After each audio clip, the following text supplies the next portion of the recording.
c'est super si t'arrives à faire des vidéos toutes les semaines. Prochainement une FAQ, merci pour cette vidéo. Et salut à toi, merci pour ton commentaire qui m'amène à faire cette vidéo. Premier semestre terminé, FAQ numéro 1, c'est parti. Alors les gars, vous avez des pseudos un peu bizarres des fois pour pas faire d'erreur de prononciation ou dire des mots un peu bizarres parce qu'il y en a qui jouent à ça. Je vais tout simplement pas noter les pseudos. Vous vous reconnaîtrez de toute façon quand je lirai votre question. On commence par une question sur mes études. Salut, j'aimerais faire une LEA anglais-japonais. Est-ce que tous les établissements proposent ce genre d'échange au Japon? La LEA est-elle une bonne option quand on est passionné de la langue? Alors tout d'abord, merci pour ta question. Normalement, quasiment toutes les LEA te proposent ce genre d'échange qui facilite énormément la tâche, surtout au niveau administratif. Pour répondre à ta deuxième question, il faut aussi prendre en compte l'avenir. En effet, il y a deux grandes études de langue en France, il y a l'ALEA et la LLCER. Pour savoir ce qu'il faut que tu fasses, il faut que tu te projettes dans ton avenir. Qu'est-ce que tu veux faire? Il faut savoir que la LLCER, tu deviens un expert de la langue que tu étudies. Donc admettons que tu prends le japonais, tu vas étudier la langue japonaise, la culture japonaise, la littérature japonaise, tu seras un expert du japonais. Tu peux voir ça comme un très grand avantage si tu veux te spécialiser dans le japonais, faire un métier en rapport essentiellement avec le japonais. Si on revient à la LEA, elle est beaucoup plus globale. Et en plus de deux langues que tu vas pouvoir étudier, donc l'anglais, langue de base, plus ce que tu veux ensuite, donc espagnol, chinois, japonais, arabe, portugais, tout ce que tu veux. Elle offre aussi un tronc commun mêlant droit, économie, marketing, comptabilité, etc., etc. Tout ce qui va te permettre en fait d'avoir des connaissances plutôt globales sur n'importe quel métier qui sera en rapport du coup avec des langues, donc commercial international, traducteur, enfin le champ est très très large. C'est pour ça que si tu veux dédier ta vie au japonais ou à n'importe quelle langue, mais à une seule langue et un seul domaine, la LLCER sera parfaite. Si t'es pas encore tout à fait sûr et que t'aimerais pouvoir parler plusieurs langues dans ton métier du futur, à ce moment-là, je te conseille plus de faire une LEA parce que les débouchés potentiels sont beaucoup plus larges. C'était peut-être un petit peu flou, j'espère avoir répondu à ta question et n'hésite pas si d'autres questions viennent, espace commentaire. Ensuite, question nourriture, mes favorites. Question bête, mais arrives-tu à manger ce que tu veux au Japon? Pas trop de trucs bizarres? Alors. Il faut savoir qu'au Japon, comparé à la France, il n'y a pas beaucoup de légumes. Du moins, pas beaucoup de légumes qu'on a l'habitude de manger. Depuis que je suis au Japon, je me suis mis à manger du chou. Parce que dans les pays asiatiques en général, on mange beaucoup de choux. Vous connaissez bien sûr le kimchi en Corée du Sud. Et donc au Japon, ils échappent pas à la règle. Beaucoup de choux, sous toutes les formes que tu veux. Tu vas dans le rayon, il y a tout un rayon. Nous, on a tout un rayon de fromage. Eux, ils ont tout un rayon de choux. Et donc le problème, c'est que pour trouver des courgettes, des carottes, il y en a pas mal. Les haricots verts, enfin tout ça, c'est pas facile à trouver. Et donc j'ai été obligé de changer mon alimentation. Et plus le temps passe, en fait, plus je passe du temps avec des Japonais, plus je peux goûter des plats à droite à gauche, mais des plats très simples à faire avec les ingrédients qu'ils ont, puisque c'est des plats japonais, donc ils sont faits avec les ingrédients qu'ils ont chez eux. Donc j'arrive à trouver des plats qui sont super bons, super faciles à faire. Tu mets un petit peu de riz, un petit peu de gingembre, 2-3 légumes, un petit peu de viande, et voilà, sauf que avec des ingrédients que tu trouves au Japon. Et tout ça notamment, alors il est pas japonais, mais c'est mon coloc qui vient de Hong Kong qui me donne des conseils. Bon après, vraiment faut aimer le gingembre parce qu'il en met dans tous les repas, et moi j'adore le gingembre, donc vraiment incroyable. Merci. Alors ensuite, un commentaire qui n'est pas tout à fait une question, mais je l'ai choisi parce que regardez, il est intéressant. J'ai découvert ta chaîne cet après-midi au travail et j'ai enfilé les 3 épisodes ce soir en rentrant. Alors déjà, merci beaucoup. Et tu m'as donné envie de reprendre le japonais à fond. En tout cas, bon courage pour tes cours et tes découvertes au Japon. Alors merci beaucoup pour ce commentaire qui fait extrêmement plaisir. Je les ai pas tous sélectionnés, mais je vous remercie tous de vos commentaires qui sont hyper chaleureux. Et donc j'ai choisi ce commentaire parce que t'as dit que je te donnais envie d'apprendre le japonais. Alors premièrement, si j'avais un conseil à te donner, hésite pas, fonce. Le japonais, c'est une langue qui est géniale, mais qui est, je ne vais pas te le cacher, extrêmement difficile à apprendre, et ça tu dois le savoir. Je te dis ça parce qu'en allant au Japon, je me suis dit que j'allais très vite être bilingue. Forcément, on est baigné dans la culture, on voit tous les jours du japonais, on discute japonais, on fait tout en japonais. Sauf que ma progression est beaucoup plus lente que ce que j'imaginais. Évidemment, elle est beaucoup plus importante que si j'étais resté en France, et je progresse énormément. C'est pas ça que je veux dire.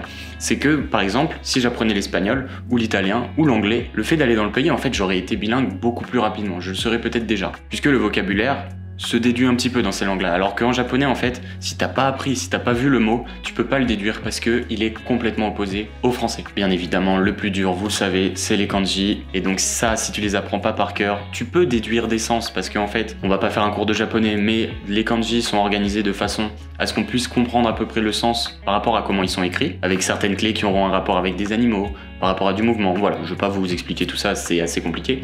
Mais au final, c'est assez simple. Mais il faut les apprendre par cœur. Donc voilà, c'était juste pour vous dire que si vous avez envie d'apprendre le japonais, foncez, ça prendra du temps, il faut pas se décourager. La plupart des gens qui arrêtent le japonais, c'est parce qu'en fait ils sont découragés, parce que les progrès sont très lents, et même en étant au Japon, mes progrès aussi sont très lents. Donc, on est ensemble. Alors prochaine question, une fois de plus prise dans les commentaires YouTube, c'est encore quelqu'un qui dit « Je me suis enfilé tous les épisodes et une seule question demeure. » Alors je sais pas ce que vous faites avec les épisodes, mais vous les enfilez tous. Est-ce que le volume des cours permet d'avoir un baito ou c'est juste inenvisageable? Car malgré que tu sois libre l'après-midi, il y a pas mal de révisions aussi je suppose. Alors effectivement, j'ai énormément de révisions, mais quand on calcule en fait, sur une après-midi ça me prend 1 ou 2 heures par jour. Du coup, à côté de ça, moi, j'ai un petit baito puisque j'avais déjà ça en France. Je monte des vidéos pour d'autres personnes que moi. En fait, je monte pas que pour moi. C'est à la base mon travail, mon petit travail étudiant. Et donc, en plus de ce baito, je monte mes vidéos, mes propres vidéos qui me demandent un temps fou. Je vais pas vous cacher que ça me prend un temps fou. Du coup, j'imagine que vous, si vous venez faire vos études au Japon, que vous n'avez, j'imagine, pas de chaîne YouTube, vous aurez tout le temps que vous voulez pour faire un baito. Je sais pas, travailler au moins 5 heures par jour, il y a aucun souci. Donc, si ça vous fait peur, la faisabilité ne doit pas vous faire peur. Allez-y. C'est ok, vous pourrez faire un baito. J'anticipe une deuxième question qui pourrait peut-être venir, c'est est-ce que les Japonais, les employeurs japonais embauchent des étudiants étrangers qui parlent pas forcément hyper bien japonais? Et ben je vous réponds tout de suite que oui,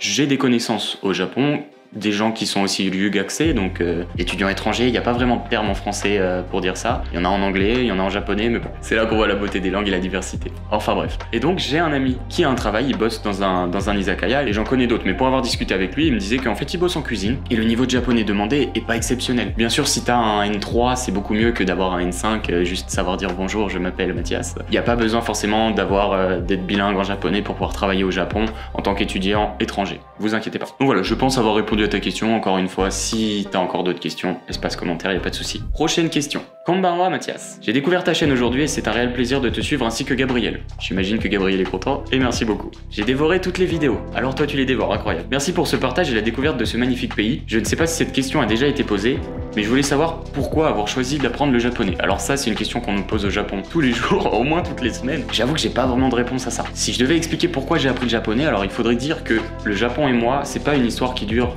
depuis que je suis né. J'ai toujours énormément apprécié la culture japonaise, mais j'étais pas tout à fait au courant que c'était de la culture japonaise que j'appréciais. C'est-à-dire que j'aimais les jardins japonais, je trouvais ça magnifique, les musiques plutôt zen, voilà tout. En fait, c'était surtout le côté asiatique que j'appréciais. Et ensuite, un jour, une fois que je suis devenu majeur, je me suis intéressé aux animés. Et donc j'ai découvert cette langue qui est le japonais, que j'ai trouvé tout de suite incroyable. Et moi je suis quelqu'un qui adore les défis, et je me suis dit cette langue elle a l'air impossible à parler et surtout à lire, et bah du coup je vais l'apprendre. Me demandez pas pourquoi je suis parti là-dessus, je suis devenu complètement passionné de cette langue, et à chaque fois que j'en apprends, j'ai envie d'en apprendre encore plus, et c'est pour ça que j'ai décidé de m'inscrire, faire une LEA à Orléans, LEA de japonais. Ensuite j'ai appris le japonais, j'apprécie encore plus le japonais, maintenant je suis au Japon, et maintenant je veux m'installer au Japon. Je me laisse guider par la vie, par ce qu'on me propose, je prends les opportunités à droite à gauche et on voit ce que ça donne. Donc voilà, c'est une réponse un peu vague, mais en même temps, je pense que tous les gens qui font du japonais ou qui vivent actuellement au Japon, pourquoi le Japon? Pourquoi pas? Et tout simplement parce qu'on s'y plaît et parce qu'on aime ce qu'on fait, et voilà, je pense qu'il n'y a pas vraiment de bonne réponse et de mauvaise réponse, et c'est libre à chacun, voilà. Peut-être un peu vague cette réponse, mais bon, on va passer à la prochaine. C'est quoi les clichés sur les japonais qui s'avèrent être vrais? Alors, cliché des japonais, le cliché du salaryman, il arrive number one, parce qu'en fait c'est pas un cliché, c'est totalement une réalité. Le salaryman, le mec qui travaille toute la journée dans son bureau, qui fait des heures sup à gogo, qui le soir va dans un izakaya boire avec son patron, qu'il aime pas forcément, rentre bourré à 23 h chez lui, il voit sa femme 20 minutes, ensuite il dort et le lendemain il refait pareil. Ça, c'est très sérieux, c'est totalement vrai. Je le vois tous les jours, en fait, le matin quand on va à la fac, en fait on les reconnaît, et c'est à partir du moment où tu vois quelqu'un qui est en costard, c'est un salaryman, il va au boulot, et donc tu les vois le soir, et donc le soir vers 22 h, soit ils rentrent du boulot et ils sont super fatigués, soit ils sont bourrés et ils dorment dans le métro. Alors, dans le même style, mais pas tout à fait, le cliché du japonais qui est beaucoup trop sérieux. Et je me suis rendu compte de ça quand je suis arrivé au Japon. Je me suis dit, mais en fait, en tant que Français, on n'est pas sérieux du tout. C'est-à-dire que le premier exemple qui vient, c'est quand tu prends le métro au Japon. Personne parle, tout le monde est concentré, on gêne pas les autres. Et c'est surtout ça en fait, on gêne pas les autres. Il y a des lignes pour rentrer dans le métro, tout le monde se met derrière les lignes, on laisse les gens sortir et on rentre par les lignes. Incroyable. Et pour répondre inversement à la question, ce qui s'avère être réellement un cliché et qui est dans la réalité totalement faux, c'est le cliché du japonais raciste. Le japonais qui évite les étrangers, qui ne veut pas les voir, qui espère qu'ils rentrent chez eux. Alors évidemment, je suis pas en train de dire que le racisme au Japon n'existe pas. Comme dans tous les pays, il y a des personnes racistes, le Japon n'échappe pas à la règle. Mais le cliché du japonais qui t'évite parce que t'es un étranger, il se vérifie pas du tout. Ou alors quasiment pas. Et je dis quasiment pas parce qu'en fait, quand certains japonais t'évitent, c'est juste parce qu'en fait, ils ont pas du tout confiance en leur niveau d'anglais, ou alors ils en ont pas du tout, ça arrive aussi. Et donc du coup, ils t'évitent pour pas être dans l'embarras, pour pas te mettre dans l'embarras et pas pouvoir répondre à tes questions. Et donc c'est à ce moment-là qu'ils vont t'éviter, mais c'est aucunement du racisme. C'est juste peut-être un peu de honte de leur niveau en fait. Alors il y a un autre cliché qui tourne, c'est le fait que quand tu parles en japonais, même dans un très bon japonais, à certains japonais, ils vont te répondre en anglais. Même si tu continues à leur parler, t'as une tête d'étranger donc ils te parlent en anglais. Alors effectivement, t'as une tête d'étranger donc ils te parlent en anglais, mais Et selon moi, c'est pas du racisme ça, c'est plus le fait qu'ils ont envie de parler en anglais parce que pour les japonais qui savent parler anglais du moins, ils se disent qu'ils seront beaucoup plus confortables à te parler en anglais parce qu'ils savent que tu vas comprendre, alors qu'ils savent pas tout à fait si tu comprends le japonais, même si tu leur réponds en japonais. Et du coup, c'est totalement commun, même avec des jeunes en fait, pas du tout raciste, d'avoir une discussion où moi je leur parle en japonais et eux me répondent en anglais, et comme ça ils sont sûrs que je comprends tout ce qu'ils me disent. Et je vous avoue que c'est un peu énervant quand tu parles dans la langue de la personne et qu'elle te répond en anglais, c'est un petit peu blessant, mais plus ça va, plus je comprends en fait que au final c'est peut-être eux qui veulent s'améliorer en anglais, et tant mieux, et au final maintenant je les laisse faire et y a pas de souci, de toute façon qu'est-ce que tu veux que je leur dise. Dernière question qui va être un petit peu longue puisque j'ai regroupé 3 questions dans celle-ci. Ça fait quoi d'être revenu en France? Alors oui, vous ne le savez pas, j'ai pas communiqué là-dessus parce que je voulais faire la surprise à ma famille.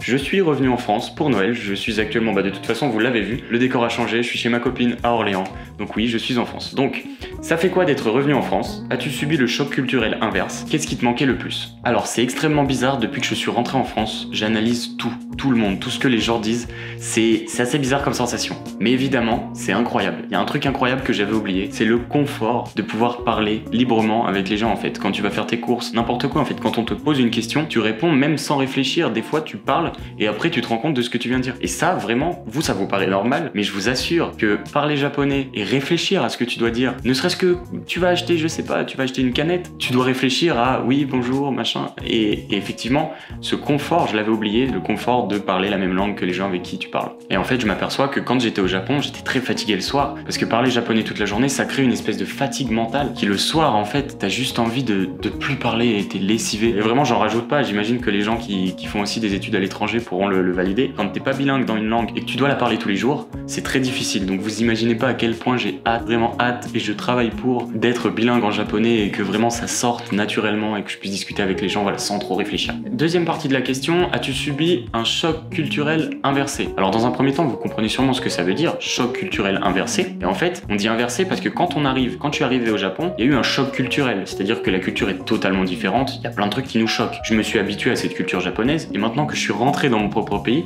est-ce que j'ai eu ce choc culturel inversé? Et je vous avoue que j'ai pas trop souffert de ça en rentrant en France, alors peut-être que c'est parce que je suis parti que 4 mois. J'ai gardé des contacts évidemment tous les jours avec ma copine et ma famille qui font que je suis resté quand même dans un environnement français, mais je vous avoue que j'ai pas eu de choc culturel. J'ai été très surpris parce que j'avais totalement oublié, comme je vous ai dit tout à l'heure, ce qui se passe dans le tramway, dans le métro en France. Les gens se bousculent et en fait c'est un peu ça la France. Il y a beaucoup moins cette notion de vivre en groupe et de pas gêner les autres parce qu'au final en France on pense plus à soi-même que au groupe. Et donc je commençais à avoir cette façon de penser japonaise, on gêne pas les autres, on s'excuse même quand c'est pas de notre faute. Et le fait de revenir en France, voilà, c'était pas vraiment un choc culturel parce que c'est ma culture à moi. Avoir des gens qui s'énervent quand tu leur passes devant, quand tu les bouscules un petit peu. Alors que par exemple au Japon, ça m'est arrivé une fois, donc dans la vidéo quand je suis allé à Issei avec Gabriel, on est donc allé visiter l'aquarium et sans faire exprès, j'avais pas vu, j'étais en train de filmer et j'avais pas vu, j'avançais en même temps. Il y avait un petit garçon au sol et je lui ai mis un petit coup de pied sans faire exprès, mais vraiment il a pas eu mal. Il s'est levé, lui-même et sa mère se sont excusés envers moi alors que c'est moi en fait, c'était moi le touriste qui regardait pas où je marchais. Et si ça s'était passé en France, je l'ai vu hier, c'est vraiment pas être une mauvaise langue, c'est qu'en France, même quand c'est de ta faute, tu trouves une excuse pour dire que c'est pas de ta faute. Et je suis comme ça, donc je comprends tout à fait. Et voilà, en fait, c'est ça que j'avais oublié parce que, voilà, je commençais à m'habituer à la culture japonaise. Donc voilà, c'était pas un choc culturel,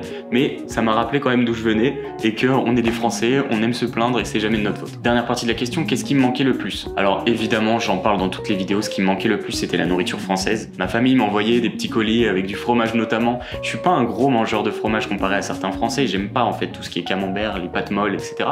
Mais un petit peu de fromage, un petit peu de gruyère dans les pâtes, une petite raclette de temps en temps, une petite fondue savoyarde, voilà, ça c'est des repas qui respirent la France et même la charcuterie en fait. Je suis pas non plus un gros mangeur de charcuterie, mais une petite rillette de temps en temps, un petit pâté, du jambon, enfin tout ça, ça n'existe pas au Japon et ça commençait à me peser. Donc là, je suis rentré, on a fait une grosse raclette, j'ai mangé des pâtes avec du jambon et du gruyère, enfin le bonheur, merci la France. Et franchement, c'est quand on s'en va et qu'on passe du temps hors de la France qu'on se rend compte que quand même on est bien. Je serais content de rentrer au Japon parce que c'est un pays que j'aime vraiment, mais ne crachez pas sur la France, c'est vraiment bien. Et pour répondre inversement, comme j'ai dit tout à l'heure, ce qui m'avait pas manqué, c'est les Français. Donc voilà pour cette vidéo FAQ, donc j'ai profité de mon retour en France, je vais pas vous faire visiter la France, vous la connaissez, même si peut-être que certaines personnes ne connaissent pas Orléans, mais bon, il y a quand même moins de choses impressionnantes et on est totalement habitué à voir les paysages français que à voir les paysages japonais. Donc pour une fois, la chaîne change d'environnement, on est en France, et puis voilà, c'était la première FAQ de la chaîne. J'ai sélectionné les questions, j'ai pas répondu à tout. Je suis désolé si certaines personnes auraient aimé que je réponde à leurs commentaires dans cette vidéo. Donc n'hésitez pas, si vous avez d'autres questions, à les mettre dans les commentaires avec le petit hashtag FAQ, comme ça c'est plus simple pour moi pour les retrouver. Et puis une fois de plus, c'était un plaisir de faire cette vidéo. N'hésitez pas à continuer de vous abonner si vous ne l'êtes pas encore, à commenter, à liker la vidéo, partager partagez-les à vos amis qui aiment le Japon, parce que croyez-moi, c'est pas fini. Et puis moi je vous dis à la prochaine, merci.